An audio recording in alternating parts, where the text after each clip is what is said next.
നമസ്കാരം. അച്ഛനും അമ്മയ്ക്കുമൊപ്പം വിനോദയാത്രയ്ക്ക് പോകുന്നതിൻ്റെ സന്തോഷത്തിലായിരുന്നു അയാൻ.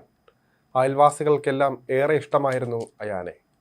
അവരോടെല്ലാം മടങ്ങി വരുമ്പോൾ കാണാം എന്ന് പറഞ്ഞാണ് വാഗമണിലേക്ക് അമ്മ ആര്യയ്ക്കും അച്ഛൻ ശബരിനാഥിനും അപ്പൂപ്പനോടുമൊത്ത് വാഗമണിലേക്ക് യാത്ര തിരിച്ചത്. പുത്തൻ കാറിൽ ആദ്യമായി യാത്ര പോകുന്നതിൻ്റെയും സന്തോഷത്തിലായിരുന്നു എല്ലാവരും. എന്നാൽ ഈ സന്തോഷം തല്ലിക്കെടുത്താൻ അവരുടെ ജീവിതത്തിലേക്ക് ഒരു ദുരന്തം കയറി വരുമെന്ന് ആരും പ്രതീക്ഷിച്ചില്ല.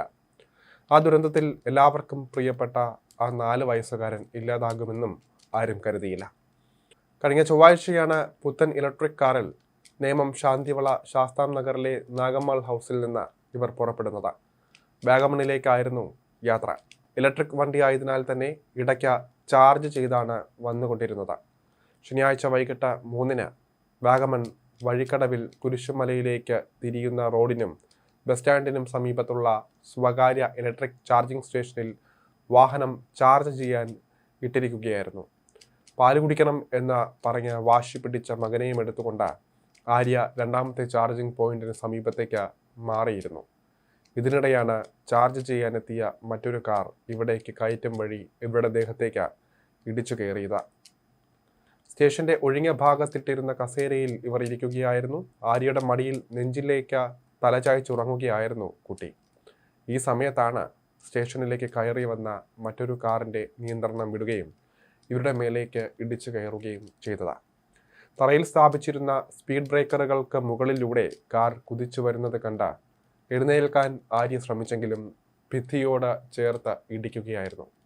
ഇടിക്ക് ശേഷവും മുന്നോട്ട് പോകാൻ ശ്രമിച്ച കാർ നാട്ടുകാരുടെ സഹായത്തോടെയാണ് നിർത്തി പിന്നോട്ടെടുത്തത്.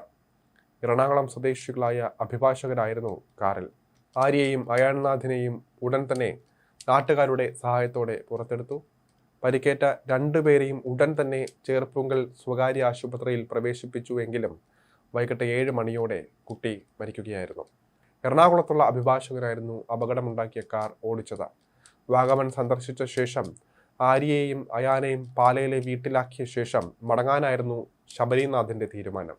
പാലയിലെ പോളിടെക്നിക്കൽ അധ്യാപികയായ ആര്യയ്ക്കൊപ്പമായിരുന്നു അയാനും ഉണ്ടായിരുന്നത്. 1 വർഷം മുൻപാണ് ആര്യയ്ക്ക് ജോലി ലഭിച്ചത്. അവധി ദിവസങ്ങളിൽ ആര്യയും അയാനും ശാസ്താം നഗറിലെ വീട്ടിൽ എത്തിയിരുന്നു. വലിയശാല സ്വദേശികളായ ഇവർ 15 വർഷം മുൻപാണ് ശാന്തിവള ശാസ്താം നഗറിൽ താമസമായത്. അയാൻ അയൽവാസികൾക്കെല്ലാം പരിചിതനായിരുന്നു. അയാൻ ഇനി ഇല്ല എന്നത് ഉൾക്കൊള്ളാൻ സമീപവാസികൾക്കും കഴിയുന്നില്ല.